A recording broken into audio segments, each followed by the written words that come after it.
Halo guys, balik lagi di Ki Channel. Mungkin banyak di antara kalian yang belum tahu kalau selama saya membangun channel ini mulai dari nol, semua video di channel ini saya buat hanya dengan bermodalkan sebuah smartphone. Ya, sebuah smartphone guys. Dan di video kali ini, saya ingin berbagi pengalaman dengan kalian tentang gimana cara saya membuat video di channel ini. Mulai dari kamera smartphone yang saya gunakan, serta alat-alat pendukung lainnya, yang semoga saja bisa bermanfaat dan bisa menjadi tambahan referensi buat kalian yang lagi berniat untuk berkarya di dunia YouTube. Oke, tanpa panjang lebar lagi, langsung saja kita mulai.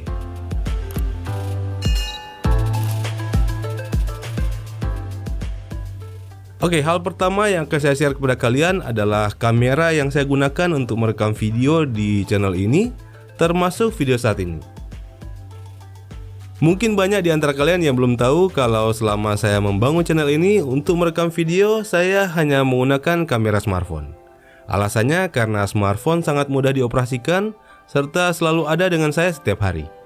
Untuk jenis smartphone yang saya gunakan sebenarnya nggak pernah tetap sih, tergantung smartphone apa yang saat itu ada di tangan saya.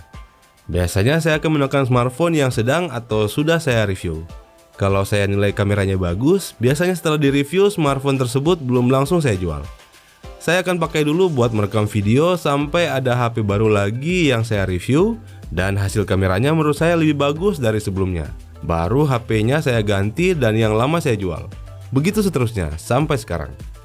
Seingat saya saat di awal memulai channel ini, saya menggunakan kamera dari Redmi Note 5. Saya juga pernah pakai Realme 5 Pro, Redmi Note 8, Realme 6 Pro, dan seterusnya. Sampai yang terakhir yang saya gunakan untuk membuat video saat ini adalah Xiaomi Mi 10T Pro. Dan kamera cadangannya adalah kamera Xiaomi Mi 11 punya istri saya. Alasannya selain karena ini ponsel terbaik yang bisa saya review hingga saat ini, HP ini juga sudah memiliki kemampuan perekaman video hingga resolusi 4K 60 frame per second, bahkan bisa sampai resolusi 8K. Sensor kameranya juga cukup besar sehingga kita bisa menghasilkan efek bokeh yang alami, serta kameranya ini sudah memiliki OIS dan EIS yang bisa membuat video kita bisa jadi lebih stabil. Tidak lupa chipset yang digunakannya pun juga adalah salah satu yang terbaik saat ini. Memang sih saya akui hasil perekaman videonya tidak lebih baik dibandingkan kamera DSLR atau mirrorless yang digunakan YouTuber lain.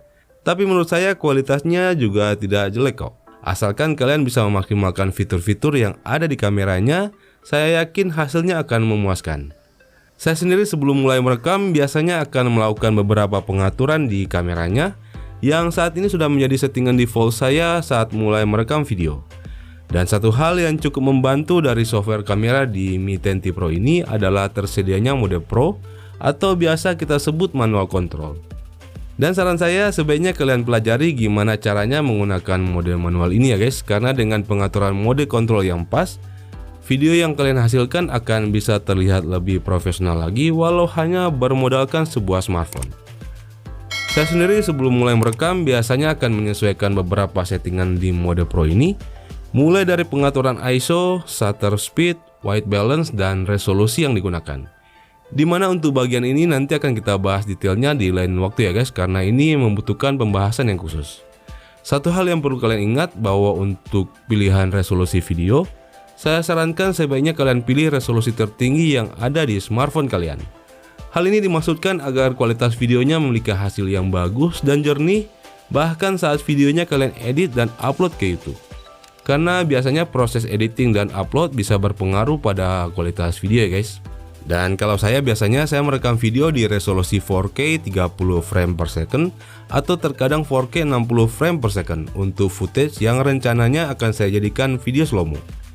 Tapi jika smartphone kalian hanya bisa sampai resolusi 1080 atau Full HD, gunakan resolusi tersebut. Intinya gunakan resolusi tertinggi yang ada di smartphone kalian. Berikutnya adalah alat pendukung yang saya gunakan. Dan alat pertama yang saya beli untuk digunakan membantu saya membuat video di channel ini adalah tripod. Kenapa tripod? Karena menurut saya alat ini sangat membantu sekali saat kita ingin mengambil gambar yang stabil, baik untuk video unboxing, video tutorial, timelapse, dan lainnya. Tripod pertama yang saya beli saat awal-awal memulai channel ini adalah tripod murah seharga 200 ribuan dari Takara. yang walaupun murah, namun tripod ini cukup berguna karena memiliki fluid head yang desain khusus untuk penggunaan smartphone. Jadi kita bisa melakukan pengambilan gambar yang lebih stabil, baik untuk kondisi diam maupun untuk panning secara horizontal dan vertikal. Dan untuk memasangkan smartphone-nya ke tripod, saya membeli sebuah phone holder dari Ulanzi yang kualitasnya juga bagus dengan build quality yang solid, serta tidak mudah patah dibanding phone holder biasa. Alat berikutnya adalah lighting atau lampu. Saat saya baru memulai channel ini, jujur saya 100% hanya mengandalkan cahaya natural dari matahari ya guys. Namun karena seringkali terkendala dengan cuaca, akhirnya saya membeli sebuah lampu LED kecil untuk membantu saya saat ingin mengambil gambar di dalam ruangan. Lampu LED ini cukup lama saya gunakan.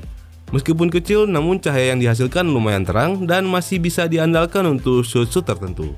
Sampai akhirnya beberapa bulan terakhir saat saya sudah membuat studio mini di rumah saya, akhirnya saya memutuskan untuk membeli sebuah lampu yang sedikit lebih besar, yaitu Godox SL60W beserta softboxnya yang saya gunakan saat ini sebagai main light atau lampu utama saya, sedangkan lampu LED tadi saya jadikan sebagai V-lightnya. Untuk lampu di backgroundnya, saya membeli dua buah lampu RGB dari Bardi dengan daya 12 watt yang posisinya saat syuting saya letakkan di bagian belakang agar bisa memberikan efek pemisah antara objek dengan backgroundnya. Berikutnya adalah bagian yang paling penting dan perlu kalian perhatikan dalam membuat sebuah konten, yaitu kualitas suara atau audionya. Bagian ini menurut saya sangat penting dan perlu kalian perhatikan ya guys, karena meskipun kualitas gambar yang kita hasilkan sudah bagus, tapi jika audionya jelek atau banyak noise, hal ini tidak akan membuat betah penonton kita. Untuk itu saya membeli sebuah paket mikrofon kondenser dari Sades yang lagi-lagi harganya juga cukup budget friendly, serta cara pakainya juga sangat mudah karena hanya langsung plug and play tanpa perlu aksesoris tambahan lagi. Alasan kenapa saya membeli mikrofon ini selain karena tentu harganya yang cukup terjangkau ya guys. Paket yang ditawarkan juga sudah terbilang lengkap untuk sebuah mic condenser seharga 600 ribuan. Sebab selain mic-nya kita juga diberikan sebuah pop filter dan sebuah mic arms yang bisa membuat setup studio kita terlihat lebih profesional lagi. Untuk software perekaman audionya saya menggunakan software gratisan ya guys, yaitu Audacity. Dimana selain gratis, aplikasi ini juga cukup mudah digunakan dan hasilnya menurut saya sudah cukup memuaskan.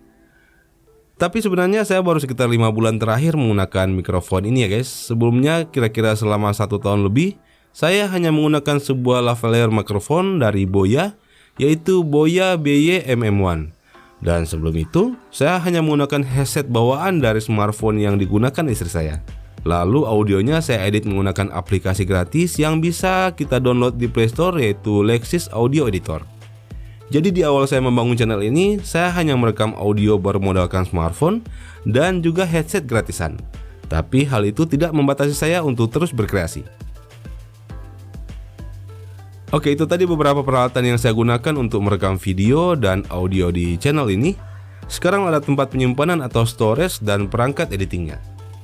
Saat ini saya menggunakan sebuah laptop dari Asus, yaitu Asus VivoBook S13S33, dan sebuah harddisk eksternal berkapasitas 4TB dari WD sebagai tempat backup semua file video yang saya buat.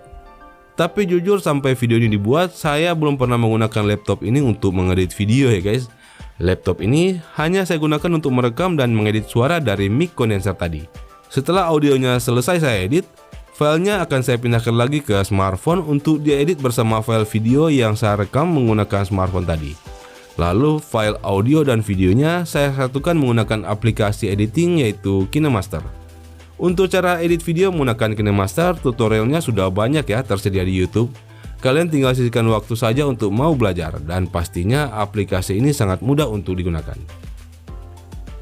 Setelah selesai editing dan ekspor file videonya, saya lanjut dengan membuat thumbnail video. Saya biasanya akan memilih beberapa foto yang menurut saya paling bagus, lalu saya edit menggunakan aplikasi yang bernama Pixel Lab. Aplikasi ini tersedia di Play Store dan dapat kalian download secara gratis. Biasanya untuk satu video saya akan membuat setidaknya 3 thumbnail yang berbeda, yang nantinya setelah itu baru saya akan memilih dari ketiganya mana yang menurut saya paling bagus untuk diupload. Untuk penggunaan semua aplikasi yang sudah saya sebutkan di video ini nanti akan kita bahas di video terpisah ya guys. Tapi intinya jika kalian ingin memulai berkarya di dunia YouTube, maksimalkan dulu apa yang kalian punya saat ini. Saya pun demikian, walaupun mulai dengan segala keterbatasan yang ada, saya bisa mencapai posisi 74.000 subscriber saat video ini dibuat. Masih kecil sih, tapi dari awal saya tidak pernah menyangka dengan pencapaian saya hari ini. Karena jujur saat saya memulai channel ini, saya tidak pernah menyangka akan ada orang yang mau subscribe dan bersedia menunggu setiap konten yang saya buat. Karena memang dari awal niat saya hanya ingin berkarya dan setidaknya bisa memberi sedikit manfaat buat yang menonton. Saya memulai channel ini bukan karena ingin mendapatkan uang. Dan ini juga yang saya sarankan buat kalian yang baru mau memulai membangun sebuah channel. Lakukan saja dengan senang hati, manfaatkan gear yang ada dan nikmati prosesnya. Sambil terus belajar dan memperbaiki konten kita, saya yakin kalian akan kaget dengan apa yang akan kalian dapatkan nantinya. Oke guys, sekian dulu video kali ini, semoga bermanfaat. Jangan lupa klik tombol subscribe dan icon loncengnya. Dan sampai ketemu lagi di video-video selanjutnya.